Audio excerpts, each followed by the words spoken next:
evil me, master of the Knights of Ren. I've never faced such a test.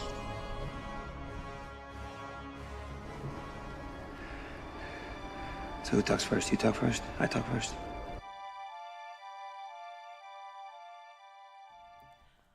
Hello everyone, welcome to another episode of Who Talks First / Knights of Rant / Identity Crisis / Who are we? Who are we? I'm one of your hosts, I'm CT. I'm your other host, I'm Solo. And today's episode was going to be about, like, the Resistance arc, Yep. but literally right when we were sitting down to record this episode, I went on Twitter and saw that someone was reacting to the Rebels trailer. Yep. And I was like, oh man, we have to go watch the Rebels trailer. And I wish we had recorded our reactions because That was the reaction everyone wanted us to have for Twin Sons. we don't tell people our reaction to Twin Sons. It's on the internet! We already know the Star Wars fandom doesn't like us. We need to, like, try to win them back. Well, we were excited this time! We were. I'm very excited. There are a few things in Rebels that I really wanted. One of them was like a crapshoot of Cassian and K2, which I don't think we're going to get. I think No. if we were going to get that, that would have been in this trailer. Mm-hmm. Or some sort of... They would have alluded to a new fulcrum. Yeah, they would have been like, oh, the Fulcrum. And you're like, it's Cassian. But we did get the thing I'm most excited about, Yes. references to Mortis. Yes. And if you know me, you know that I love the Mortis arc. It's my favorite arc in Clone Wars. I love it so freaking much. It's like the best arc, period. It honestly, that could have been a movie, Yeah. and it would be the best Star Wars movie. Yeah. Because it's so... If you haven't watched the Mortis arc, we talk about it a lot, and eventually I want to do a whole podcast on the Mortis arc. Mm-hmm. And who knows, this might be like the The prequel to that prequel podcast. to that podcast, because I want to talk about it a lot. Because the Mortis arc is an arc in Clone Wars in which they kind of really dive deep into what the Force is. The Anakin, Obi-Wan, and Ahsoka kind of get transported to this planet that doesn't really exist, but maybe does. Mm-hmm. It's a really trippy episode where they kind of meet human forms of the Force. And there's the son, there's the daughter, and then the father. And the daughter represents the light, the son represents the darkness, and the father's the balance in between them. And so it's basically like, if you don't understand how the Force works and what the Force is trying to do, here's a visual representation of what it is. Here's a very literal version of it. Here you go. And it's basically the father's there because he knows that he's dying. And so he brings Anakin there because he knows Anakin's the chosen one, and Anakin was meant to bring balance. And so he just kind of brings Anakin and therefore Ahsoka and Obi-Wan because They get just caught in it. they get caught in it. And in a certain way, Obi-Wan and Obi-Wan and Ahsoka kind of represent his daughter and son, but that's because the character's name. But Obi-Wan represents like the light side of Anakin, and Ahsoka kind of represents the dark, conflicted side of Anakin. And it's such a good arc of Anakin kind of discovering what it means to be the chosen one. And at one point he learns he'll become Vader, and obviously he forgets that. And He loses that. he loses that memory. He realizes that he's going to cause Padme's death. Like, It's so good, and I'm not sure. I want you guys to watch it. I think it's in the 3rd season of Clone Wars, maybe 4th. yeah. But I think right it's about called. the I think the middle first episode is called The Ghost of Mortis. It's a 3 or 4 episode arc, but Real good. it's so good. And if you ever, and especially after watching The Last Jedi, watch it again because it resonates so much more, especially the son's arc, because the sort of like manic nature of the dark side wasn't super explored until Kylo, but it really was emphasized a lot by the son because he keeps doing these things and wanting these horrible things. Like, he wants to kill his father. He wants, like, the light to be extinguished, but when, or I guess I will sort of spoil it, but inevitably when the father dies, the son's devastated. Yes. And it's this really interesting approach because the whole time the son's been, who's the darkness, That's what has he's been wanting trying these to things. do. He's been trying to do. He doesn't want the father around. He like wants to extinguish his light. He wants the darkness to rule. But when he loses his sister and he loses his father, he's devastated. And there's this really beautiful scene, which go Star Wars for me, shipping technical siblings All the time.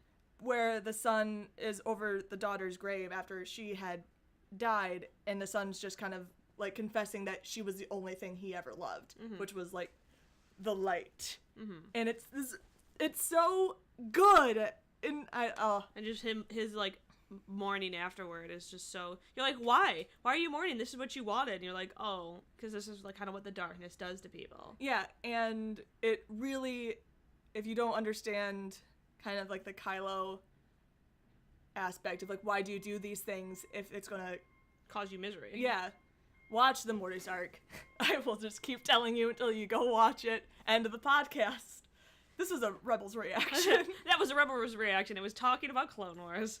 But the Mortis arc was referenced, and we'll start at the beginning. The beginning of the trailer is kind of this recap of the entire show. Right.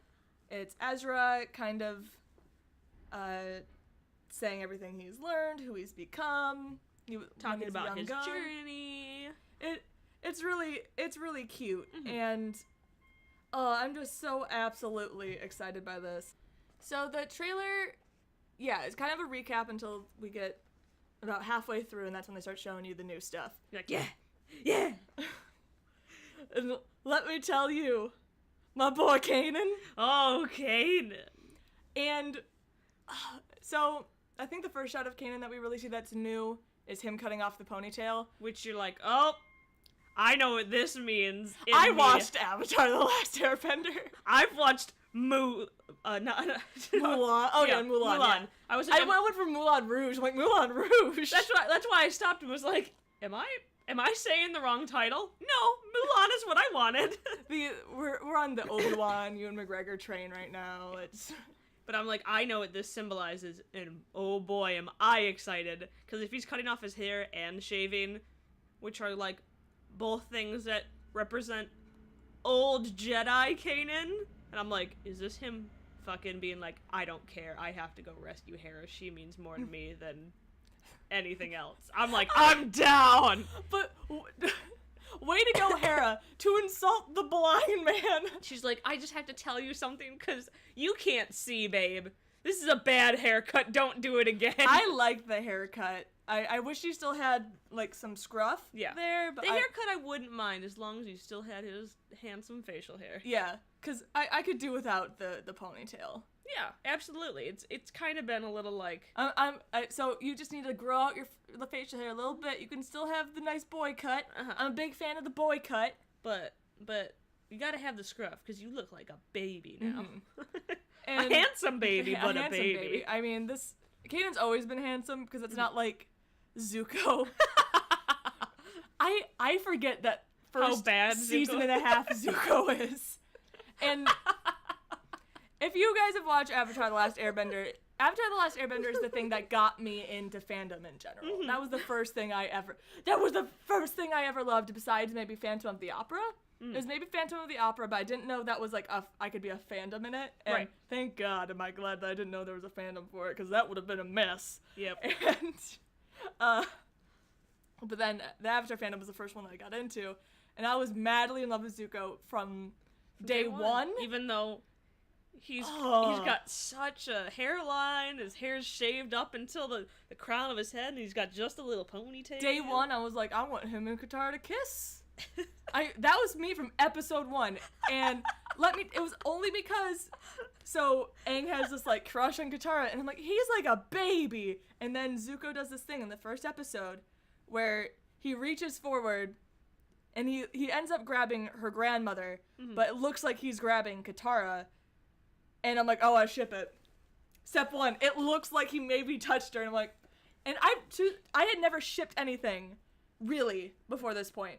Obviously, besides Phantom, and you were like, that's a man with a scar on his face reaching towards a But again, girl. I don't really count I don't count stories like Pride and Prejudice and Phantom of the Opera like as Well, real right. ships because the point of the story is Their romance. the tragic like romance of it. Mhm. I guess Pride and Prejudice isn't tragic, but that's when like the story is written for the romantic aspect. I don't consider it a ship. Yep. But Zutara was on my gravestone.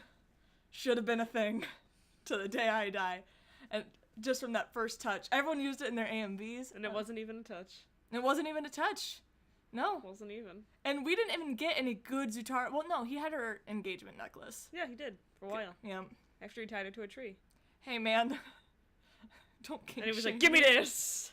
Give me a necklace!" He saved her from the pirates, though. Ish. In his own way. From a certain point of view. Yep. Don't judge me. Anyway. So Anyway, back to Star Wars. But like Zuko, he cuts off the ponytail, which is kind of to symbolize that he's cutting ties with the Fire Nation, and I think this is probably to cut it. That they're kind of cutting ties maybe with some Jedi stuff. Mm-hmm. I don't know, but I think... maybe it could just be disguises, for all I know. It could be, but so much of me is like, Kanan's probably gonna have a talk with himself where he's like, the good of the many outweigh the lives of the few, and then he's gonna be like, except for when it's Hera, because I love her. I love her. And since Star Wars, a lot of it's, especially with the Jedi teachings and culture, is rooted a lot in Eastern... what's the word I'm thinking of? Theology. Yeah. And so is Avatar. Yeah, And absolutely. So I think that the cutting out the ponytail is actually a thing. I definitely think it's supposed to be, like, the thing that's supposed to be. It's supposed to exactly inspire the feeling that's inspiring us right now. The face.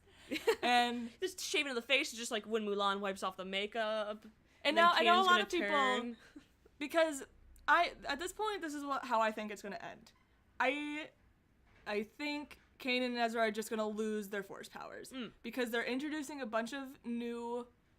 I mean, would I like them to be able to really like make it hurt in the end? I actually would. Yeah, me too. But I do understand that this is that not everything needs to be tragic for it to be good. Mm-hmm. And that if Kanan and Ezra live, they need to lose their Force powers. Absolutely. If they make it through this, they cannot have the degree of Force sensitivity that they have. At least in my opinion, because even if they don't ever call themselves Jedi, they're still realistically going to fight with the rebellion and have the same sort of powers that Luke has. And just because Luke calls himself a Jedi, I just... For Luke to be the last Jedi, something needs to happen. And since they have established in The Last Jedi that Luke can close himself off to the Force, I think that there'll probably be something similar with the Bendu that can kind of take away their Force connections more permanently. Yeah. That's my current prediction. I'm okay with Kanan choosing to close himself off from the Force if he does something like we're seeing right now, where he's like, I'm abandoning it because I'm choosing to, like, discard the Jedi. And he's gonna, like, go and save Hera, and maybe it ends in tragedy and gets a bunch of people killed or something, and he's like, I don't deserve this, and he does it. But Ezra, I feel like, it has to be forced upon him. Because if Kanan... I honestly feel like it really has to be forced upon them both, because I can see Kanan being more willing to do it, but him still not being part of the fight after that. Well, I can see Kanan being like, that's just a part of myself that I don't touch anymore. Because he's strong in his convictions. And even if, like, Hera were to ask him to do it, he'd be like, I can't do that anymore. I chose to turn away from that. Yeah. Because then he could still be involved in it, but he wouldn't be able to train anybody, and he wouldn't... Well, I mean, like, involved in the rebellion at all. Like, he just wouldn't fight at all. Like, even if he couldn't use the Force. No, I would see him... Well, that's what I'm saying. Like, I can't see him... I don't know. I can't see him turning into Luke and, like, putting himself on an island and being like, I'm removed from it. But no, we didn't see Luke turning into Luke, so who knows? Yeah. Who knows? I kind of do... I would love to see, like, this tragic ending. I think Kanan is more likely to die than Ezra. Which is really... Especially because now he's so baby-faced. I know what they're doing. I'm like, You're making him baby-faced and young, so when things bad happen to him... You'll be like, oh... I went to art school. I took character design classes. That's what you do. When you want people to immediately connect with the character, that's why all Disney princesses and, like, have these baby faces. Because it's part of, like, a You're like, look character how thing innocent they are. that you connect a lot quicker to things that, like, you're like, oh, I need to take care of you. Even though if you, like, obviously I'm not going in and taking care of a fictional character, but it's just in your mind. You're immediately like, I don't want bad things to happen. Exactly. It's a scheme, man. It's a scheme. But that's what we learn in our character design classes. Yup. So, yeah, a lot of this really focuses on Ezra, and Ezra kind of goes into this forescape where he sees the owl, and now I'm 1,000. I mean, I was already convinced that this owl is supposed to be the daughter. Oh, absolutely. And I think it's a little bit of the daughter, a little bit in Ahsoka, because going back to the Mortis arc, Ahsoka essentially dies in the Mortis arc. And the son kind of takes her over, and in a way, and Ahsoka dies-ish. And so the daughter also dies in that same scene, but she has enough light in her that she can't stay alive, but she can give that light to Ahsoka to help her live. So Ahsoka's essentially only alive because she has the daughter inside of her. I know. Why you turn it into a gross pervy thing? You didn't have to like that's. Why are you such a pervert? I know. I didn't mean to. I just read a lot of fanfic, and it just goes there sometimes. But I introduced you to fanfic. I've been reading fanfics for much longer than you. To be fair, you reintroduced me to fanfic. I had read a lot of Zutara fanfic, but then it just crushed me when Zutara wasn't canon. And so then I was like Luke, where I had to close myself off from fanfic. And I was then you came along, you were like Ray, and you were like, here, have this fanfic. I'm like, no, I don't want it. I don't belong in that world anymore. And I was like, what's the big deal? But, like, that sounds really cute, right? Kylo kissing it. And I'm like, I'll just test it out, you know? And then I did. And now 2 years later, here I am. Kick. A giant pervert. I'm a pervert. And then you fall on the floor. That's a true story. It is a true story. That's a thing that actually happened to us once. I was thinking about how the first time we met the other day, and how I remember the first thing I ever said to you was that I liked your mole in real life. We talked online beforehand, but like I remember you getting out of the car you were in, and the first thing I said to you, I remember the first words was me telling you that I liked your mole.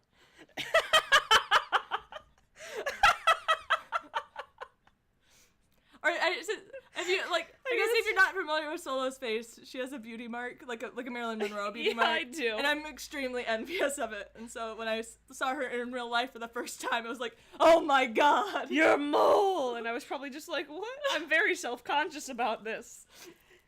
But the things in life that you have made me happy about are my mole and my nose. Because you always compliment my nose, and I hated my nose. And you're like, your nose is so cute.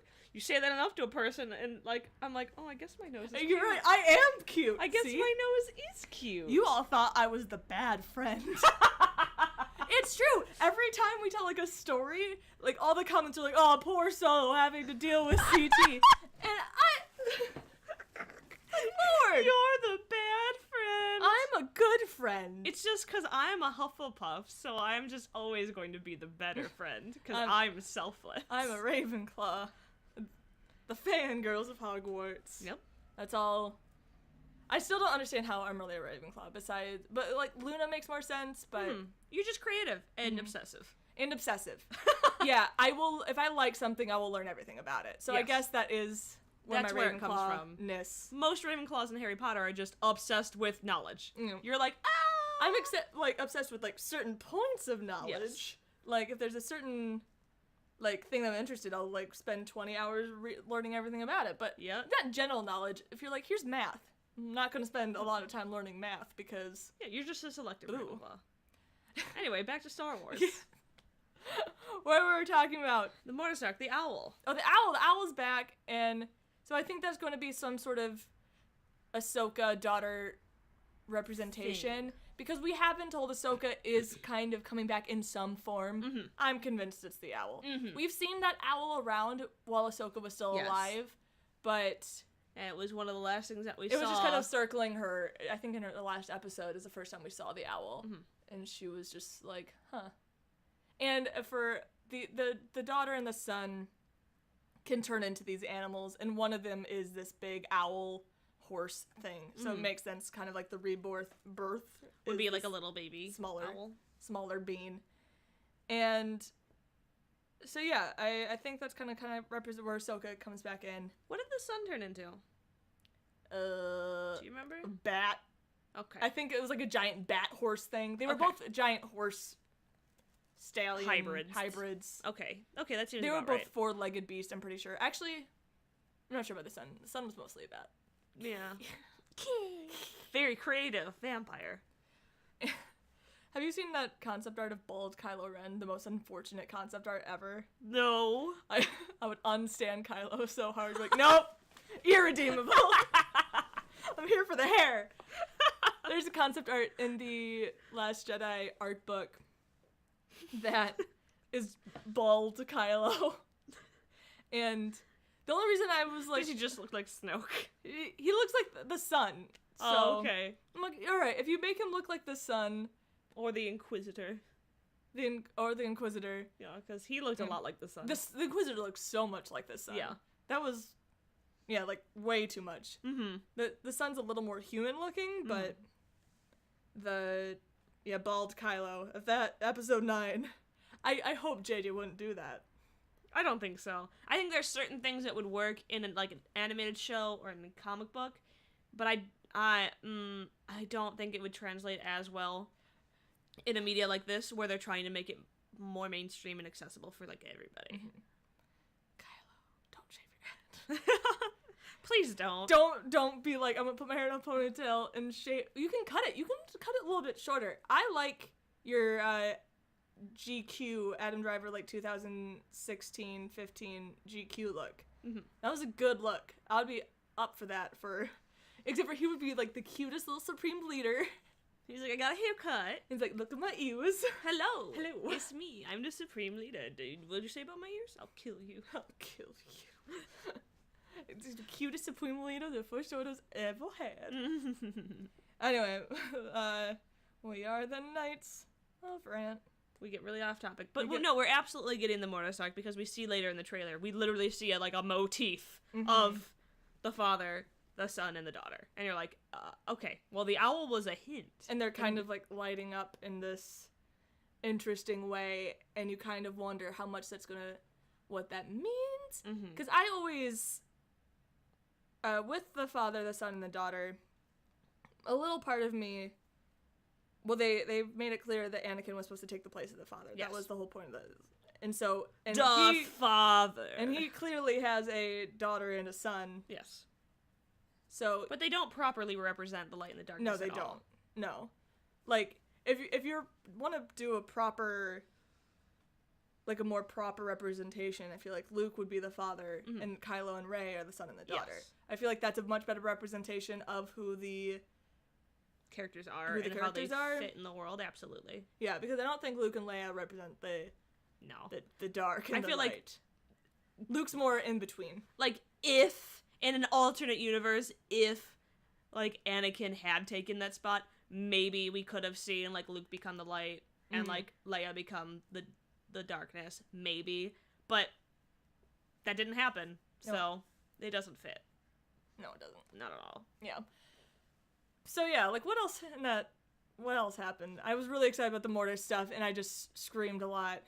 Yeah, I also just screamed a lot. We see Hera talking some shit to some stormtroopers. We see the wolves. Oh yeah, the Ezra comes in the last scene and says something about the final lesson, which you're like, oh, is this based? Oh, because we couldn't see it in the movie, you're gonna show us now. I wonder if it is sort of like a tongue-in-cheek thing, because we know this was made a while ago, and we know that the third lesson was originally in the film. So you kind of wonder if how long they've known the third lesson was never going to be there. Mm-hmm. So you kind of wonder if this is like a tongue-in-cheek little reference that... Especially because we do know that the third lesson was supposed to be about letting nature take its course and the Jedi not having a place in that stuff. And you're like, well, you can definitely see that that's not what our rebels are doing. Mm-hmm. That's not what our Jedi friends in the rebels are doing. They're like, no, we have a place in this fight, and we're not letting... Yeah. We're not just going to sit back and let, like, nature take its course. No, and because he's talking to either a Palpy hologram, or Palpy himself at one point. Palpy's in the show now. Yeah. And Palpy doesn't know about Kanan and Ezra, does he? I thought not, but he said, Ezra Bridger, you're finally Well, mine. at least now, yeah. Yeah.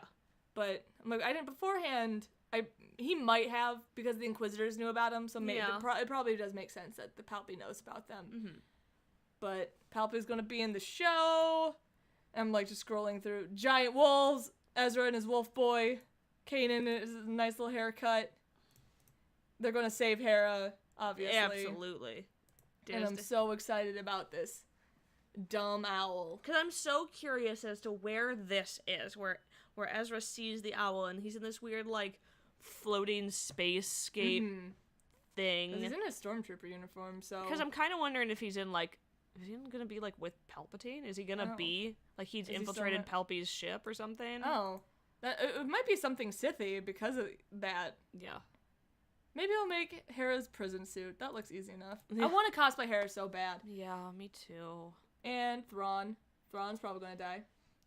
You know, it maybe could be just on Thrawn's ship because Thrawn's a collector. Oh. He might have something Sithy. Something Forcey. He might have something to do with them. He might have, like the tapestry or something. Yeah. Who knows? Because he was just like, ooh, this looks cool. Mm-hmm. But, February 19th, so it's starting in about a month. Oh, boy. And so I gotta get my pins out in time. You do. Hurry up. Oh, here's my plug. Hey, guys, are you interested in supporting Knights of Rant? We have a Patreon. And by we, I mean it's me. But sometimes you help me ship stuff. Yep, and sometimes I benefit. Yep. And... So, if you go to patreon.com/squadron goals at just $10 a month, you will get a prize package from Squadron Goals every month. And the tiers go up. $10 is where the physical rewards start, but even below that, you get a bunch of speed paints and digital downloads and quote-unquote tutorials. I count speed paints as tutorials because you can see my process. But at $15, you get a pin every month, like an enamel pin every month. And at $35, you get every single product that I make for the store that month. Sometimes it's 8 or 12 items, and I'm like, that, you're bad. No, dude, this month it's insane. And I'm not just saying this to, like, plug it, but... You're ridiculous. This month you get, for the 35 tier, it's mostly because the prequel charms, Anakin got messed up. So I couldn't I didn't want to split up these 2 months into 2 different reward tiers. So you get 4 prequel charms, 3 prequel stickers, 1 Ahsoka sticker, 1 Ahsoka enamel pin, and an Ahsoka print. Yep. Which is a lot. That's so much. It sounds many things. It sounds like, but that's the full tier. That's the everything tier. Usually in Patreon. Go check it out. Go check it out. Or you could just check out my store, etsy.com/shop/squadron goals. But if you want things for cheaper and you don't have to worry about pre-ordering or being there when I put them online, or this is the or selling out. This is like your guaranteed slot that you get the new pin every month because I try to make at least 1 new pin every month, and this is how you guarantee yourself a slot without having to think about it. Yep. And you also support us.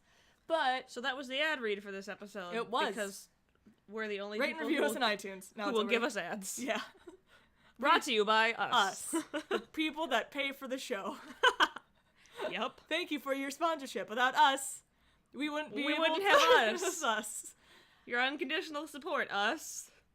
So, Thrawn's gonna die. Oh, absolutely, I think so. Who do you think's gonna die in this? Honestly, I don't think any of the good guys are gonna die. I think because I used to be on that board. It's still what I want. It's still and I feel really bad for saying that's what I want, but to me, it's still it adds a sense of like it just adds a weight to the war, because it is a war, and when people don't die, it doesn't seem realistic, and I don't feel it fully portrays how dire the streets are, because it doesn't feel like there's any stakes. Oh, well, maybe Rex will die. No! I refuse. I mean, I don't want him to! They've, like, fake retconned that guy to be Rex, that white guy to be Rex. Oh, I guess movie. that's true. And They I'm not sure how true that actually is, but no, Rex lives. And because I do you think Ahsoka's alive? I think we've discussed that. Oh, I don't know. No. I think she's dead. Yeah, I also am with that. And I think she's going to stay dead. And I feel bad because I'm like, I hope she stays dead, but I do, because I thought her final scene that is how Ahsoka should have gone. Yes. Like 100%. That's not that I ever wanted Ahsoka to go. No. But if she's gonna go somehow, by Anakin's hand is very good. Such a beautiful, like, full circle tragic story. Yeah. I like tragic things, even though I'm here for if Ben Solo dies. I will riot. Except for, I like, with Kylo, it's kind of a who knows right now. Yeah. There's a way that he can be killed and I can be okay with it. It's just more of a, I don't want him to have just the generic, boring bad guy death. Mm-hmm. Where he's like, he's a bad guy, and then they killed him because he's a bad guy, the end. And you're like, Yeah. well, I don't want that. That's not a good arc. I want him to have a life, because I want to see how he lives, because he's never really gotten to live an actual human life, really, without either creepy old guys Trying to touch him. Oh God! Like in Trying his to head. mind touch him. And obviously we'll see how he handles Supreme Leader. Yeah. I love so many people that clearly Kylo's not going to make the best decisions as Supreme Leader, and we can assume this. But so many people are like, he's Supreme Leader now. I'm like, well, we haven't seen how he handles the situation. Right. He could be great. Could be. Best Supreme Leader. He'd be like, puppies for everybody. Everybody gets a puppy. Loth cats for everyone. And you know what? BB units all around. They're good companion droids. BB units are actually therapy droids for people, because they're more like pets. Anyway, Rebels. This is my therapy droid. I'm sorry, you're not allowed to. No, therapy droid. I'm allowed to bring it into Disney. Yeah, I'm allowed to bring it into Disney. Yeah, but Rebels is coming back February 14th at 9 p.m. Dear Lord, that's late. What? For a child show? Eastern Standard Time?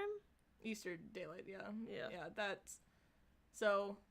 What are we? Are we Pacific? We're Pacific, yeah, but it's still gonna be 9 for us, that they just delay it. Oh, jeez. Yeah. Only... That's late. Why so late? Yeah.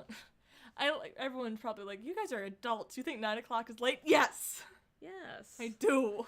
9 o'clock, if I'm home, if I'm not working, I'm in my cocoon nest reading fanfiction, done for the day. Mm-hmm. I agree with that. Anyway, but we still have some time. I don't think we should do the full Resistance arc today, but do you want to talk about Holdo? Want to do the Holdo arc? We can just talk about Holdo. Yeah, because we do want to do one more podcast where we talk about the Resistance storyline, and originally that was going to be Finn, Rose, Holdo, and Poe.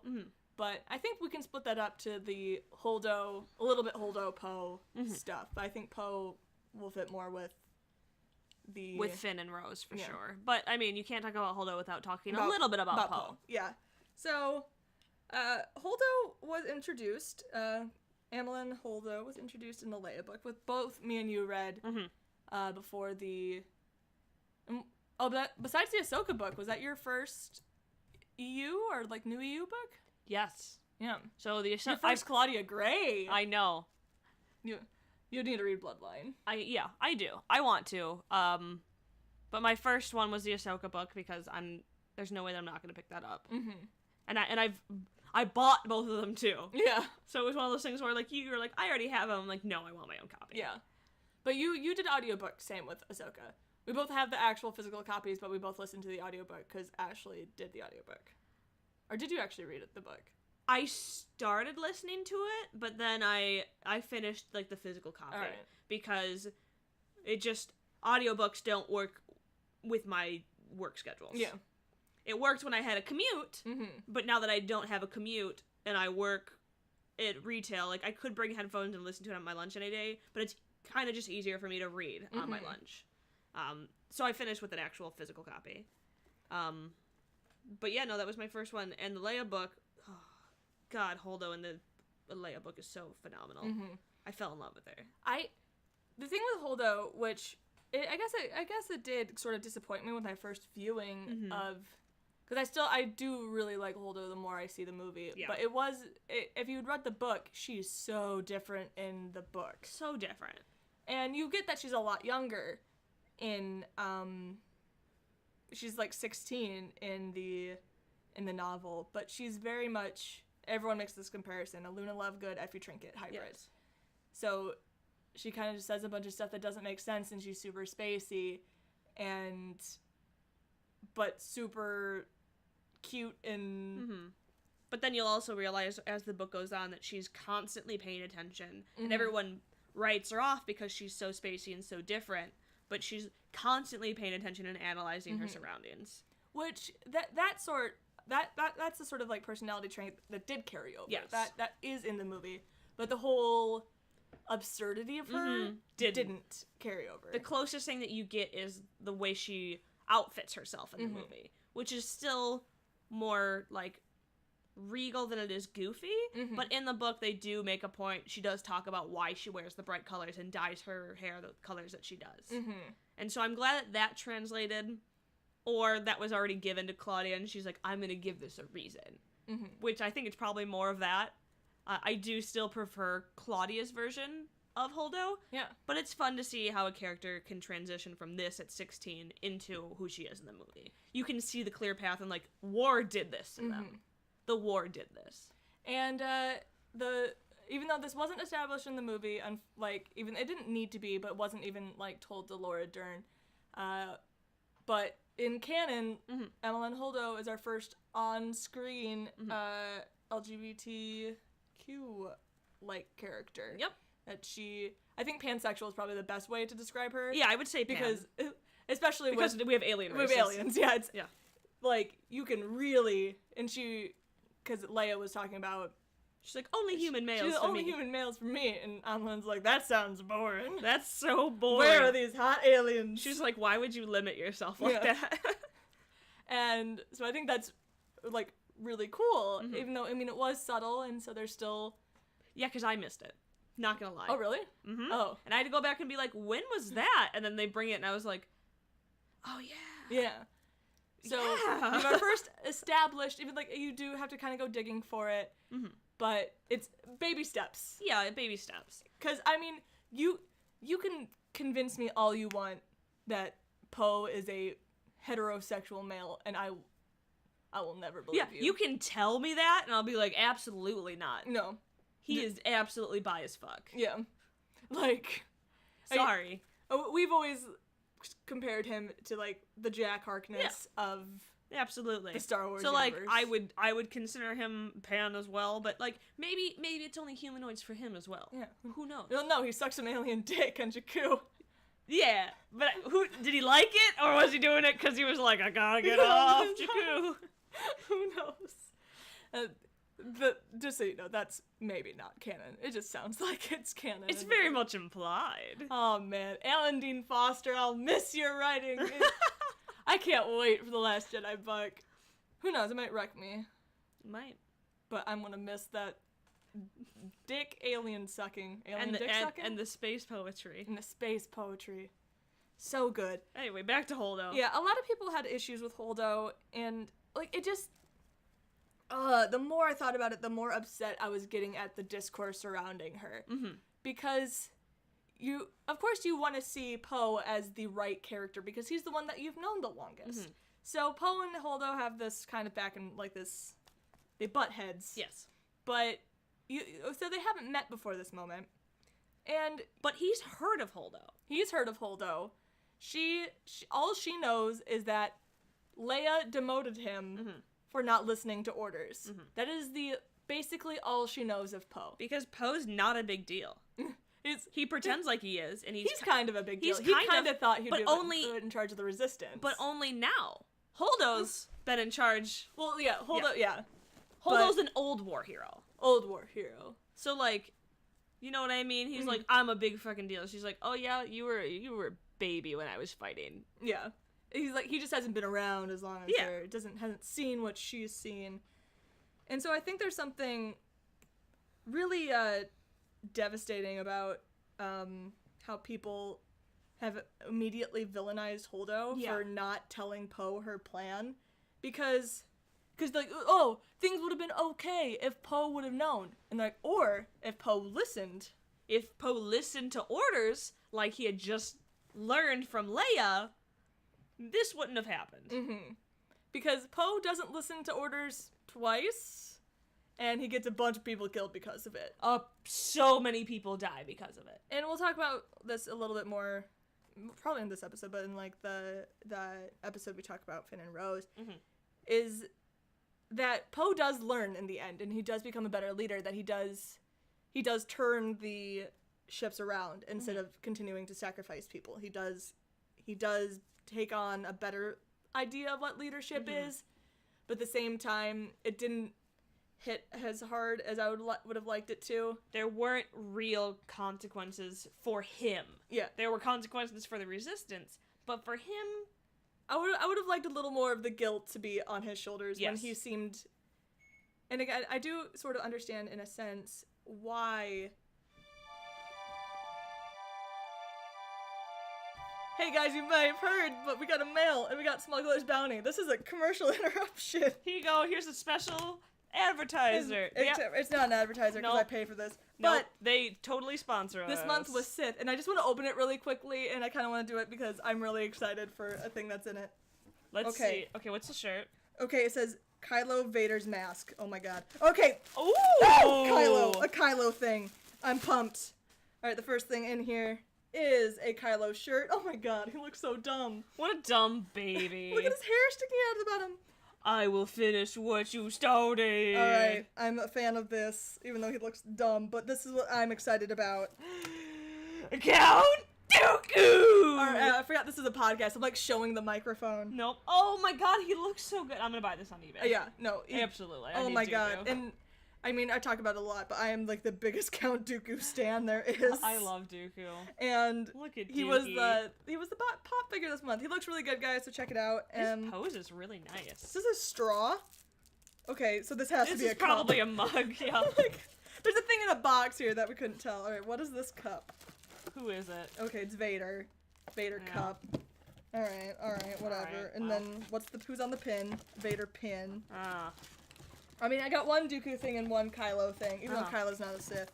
Maul? Is that just a Maul? Is it? Okay, it's just Maul. Sounds like, is that a mystery box? But it's just Maul. I think Maul's the only option, which is kind of lame. It's not a mystery box. Why put it in the box? I won't. Oh, wait for it. I don't need to open it now. Anyway, that was Smuggler's Bounty. Thanks. That was our ad read, because they absolutely sponsor us. They don't. Or they could. Or they could. Or you could. That's the option. I was kind of hoping this would be my terms. I mean, I'm so happy that it's Dooku, but... I mean, I'm super happy to see Dooku, and he's not even mine. You'll be mine one day, Dookie. I'm gonna buy you on eBay. Dooku's a good boy. What a good boy. Back to Holdo. So, I think, like, that's what really made me angry, is that people, instead of blaming Poe, blame Holdo. Immediately. They immediately jump. When Holdo, one, is his superior, she has no responsibility to tell him, especially when, let's face it, Poe isn't very trustworthy right now. No. All she knows is that Poe got demoted. Leia demoted him because he didn't listen to orders. So what part of him thinks he deserves to know her plan? This plan when... Which is absolutely need to know. Which is absolutely need to know. And that goes to show you that if this plan gets out, it's a stealth mission. It'll screw them. And you know what happens? Poe says the plan to Finn and Rose, and someone overhears it, and that gets the wrong people. That like kills like 300 people. Yeah, it's rough. It's really rough, and everyone's like, well, if she just would have what? Like, she had no reason to tell him. All of her actions were done to avoid the repercussions. So, for example, she doesn't tell Poe the plan because it's a stealth. Well, one, he can't really be trusted, and two, and because he's been known to kind of not listen to orders. So she's not gonna tell him the plan because he's been kind of known to not listen. So he doesn't need to know. Two, it's a stealth mission, so we can't risk it getting out. And we know people have been trying to jump ship all day. Yeah. And if they're jumping ship and the First Order takes them and they're already trying to lead the Resistance, they're jumping ship because they want to live. They're going to tell the First Order. Like, yeah, absolutely. Because they're already weak. Yeah. And so many people were like, yeah, in hindsight is 2020. If Holdo could have predicted the future. Yeah. But you're expecting Holdo to be able to read the future and not put any of this punishment on Poe? Yeah. Why? Just because he's a character that you already know? And he's a character that you like. Because I really like Poe. He's a good guy. Me too. But he effed up this movie. Yes. He really did. Like, hard capital F. Yeah. And in episode 9, he's going to step up and become a way bigger leader in the Resistance. And now that we don't have Leia as well. But this was really shitty. Yeah. And you know what? Like, that's what I love so much about Holdo's sacrifice, is because Holdo, she didn't do anything wrong. She didn't, but she still sacrificed herself. She's like, I'm the leader in this, and this was my plan. Yeah. And She was a leader. Yeah. And the fact that Poe damn son. Poe damn son, you fucked up. You fucked up.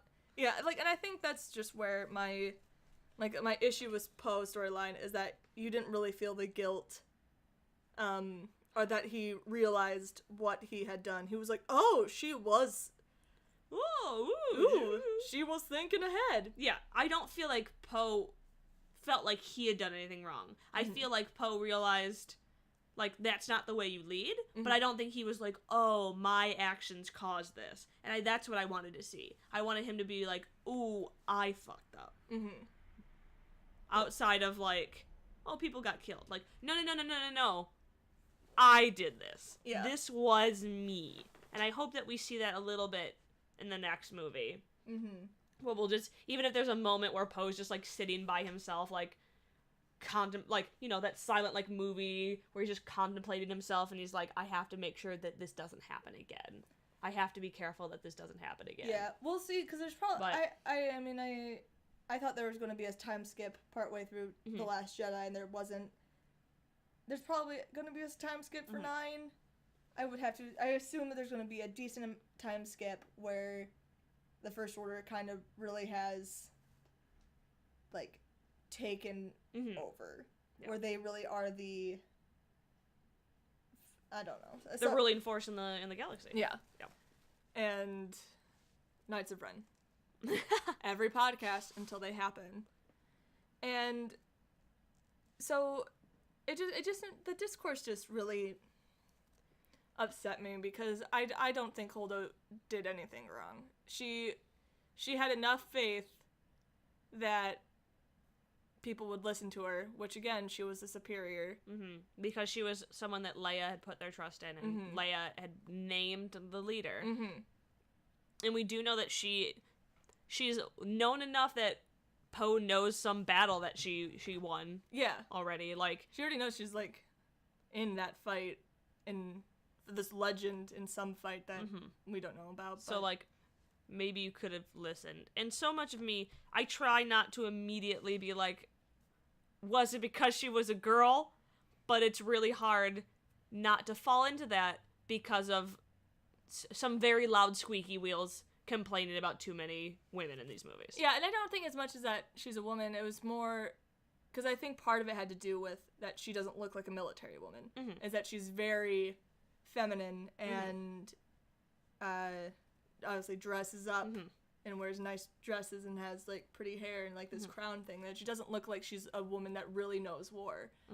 And I think I really liked the direction that Ryan took with that, because so much of that in just media in general is that you can't be strong and also feminine. Yeah. And that's something that's bugged me a lot about a lot of these sort of stories that are coming out these days, we're getting a lot of female characters. And I mean, I want to say, like, this past year has been different. Like, with Wonder Woman Yes. and, like, Beauty and the Beast, that there's still strong women that aren't afraid to be feminine, and it's not villainized for them being feminine. Because a lot of times when you go back, like, these strong female characters are just kind of, in a way, the vision, they represent a lot of aspects of toxic masculinity, where they don't really have emotions, and they don't feel anything, and they're tomboyish. They reject anything feminine. Yeah. And you're like, well... And, yeah, like, sure, that's some women are like that. Yeah, and there's nothing wrong with that. And there's nothing wrong with that, but you just kind of villainized... anyone who is different. Yeah. Or anyone, like, if the character liked the color pink, they were immediately seen as a joke. Yeah. And I like that, even though Holdo wasn't pink, she was a very feminine color, and you were like... She was lavender. Mauve. Yes. And you're like, oh, like, you're really beating this over the head, and I love it, and I'm dying for it. I love it. Because that's... I mean, we talked about this even just with, like, Padme's doll that's coming out, where you're like, why is she in this, like, masculine armor when Padme was all about embracing her femininity and using that? Yeah, because she, in the Forces of Destiny doll, she's wearing her pilot suit, and she does have, like, one episode where she's wearing that, but Padme has 1,000 million outfits, and I think she's even, in one of the shorts, she's wearing her Geonosis outfit. Yep. And while that is, like, the only thing people ever put her in, I prefer that to the pilot outfit, personally. Well, I mean, I want to see her in... I want to see her in her dresses. Dresses, like her picnic dress, her lake dress, Amidala. She has so many amazing, beautiful outfits. And I think that... I just don't like that they continue to sort of, what it feels like, villainize femininity. So that I'm really glad that Holdo came into that story, because George Lucas actually said something pretty similar about some of these characters, that it just kind of seems like you can't be strong and also feminine. Like, no, you can be both. You can be a woman that's a little more tomboyish and be strong. That's true. That is also very true. Yeah, I like seeing a variety but of that females. used to be the only thing, Yeah. because you keep weakening things that are traditionally seen as feminine, like I like having and characters emotions like and fancy clothes, like Jin, while standing next to a character like Padme or Holdo, where these characters can exist in the same world, and they're both women, and not strong one is and great. Yeah, and one is not better than the other or lesser than the other because of the things that they enjoy in this world. Yep. Preach. And I get really sad that we won't get to see more of Holdo. And what I really want is some canon reference of Holdo when they were younger. So we can cosplay Leia and Holdo. Let's do that. That'd be fun. That would be so much fun. But we need a baby Holdo. We need a canon reference of that. Yeah, I mean, They'll probably be comics, because we don't know about that big battle. fingers crossed. Claudia Gray, write some more Leia and Holdo Please. stuff. Write that battle. Oh, Claudia Gray just And then write put everything. Holdo on the cover. Yeah. A canon reference where I'm like, there you go, now we can cosplay it. Because And they're best friends. best friends. And when, like, Holdo has the line that she's like, oh, Leia, when Poe keeps on, like, being like, we don't have a plan, you're just gonna, like, lead us all to our death. And she literally says, like, hope is like the sun. If you only believe in it when you see it, you'll never make it through the night. And Poe's which like, to me was Holdo being like, hey, just because you don't know everything doesn't mean that there's not a plan. doesn't mean that we're not, like, Doing that I'm not doing my job, you know? And especially with the degree that she's like, just keep doing what you're doing. Yeah. If she was really clueless, you think she would go to more people? I don't know. Yeah. If she really thought She was they like, were all I don't doomed. know what I'm doing. We're all just gonna die. My plan is that we just die. Yeah. Because they can't tell everyone their plan. It was a stealth mission. This plan very much relied on the First Order not knowing that they were there, because once they knew they were just going to go ploop, and that's exactly what happened. And Poe had proven himself to be quite untrustworthy. Yeah, it's really frustrating. And even when, like, people I know will try this with me, and they'll be like, she was just wrong, I get heated. Mm-hmm. I do. I get a little heated, and it gets hard for me to be like, to remain objective, instead of, like, becoming this, like, passionate, angry ball of anger that I just so want to become, because I'm like, you're so wrong, and it makes me so mad that you feel this way. You're just false. You're just wrong! And, yeah, it's frustrating, because a lot of people see this movie with the hindsight as 2020 vision of that's how it could have been better, but they forget that's kind of the point of this movie. It's not, oh, everything could have been solved. I'm like, no, that's the plot. Yeah. Is that they made all of these decisions, but back if they had known what would happen, Poe would have just listened. Yeah. It's not that Holdo would have told them the plan, but Poe would have been like, all right, I'm gonna listen to you and trust that you have a plan. What can I do to help? Yep. That's it. I don't understand. I understand why we see Poe as a more important character, and we're seeing kind of this whole thing from his perspective, and why we want him to be right. But in the end... But he wasn't, and that's what you're supposed to know. That's the lesson that you're supposed to take from that, is that he was in the wrong. And I guess it wasn't... That's why I wish it had been a bit more spoon-fed to us that Poe had realized what he had done. Because it doesn't feel like the audience understood by the end of the movie that Poe I feel like a lot of the audience didn't get a lot of that movie. Yep. I mean, yeah. I hate to say that and sound really pretentious, but whenever I have these discussions with people and they're like, oh, you're reading too much into that. I'm like, no, that was the point. Ryan Johnson, my God.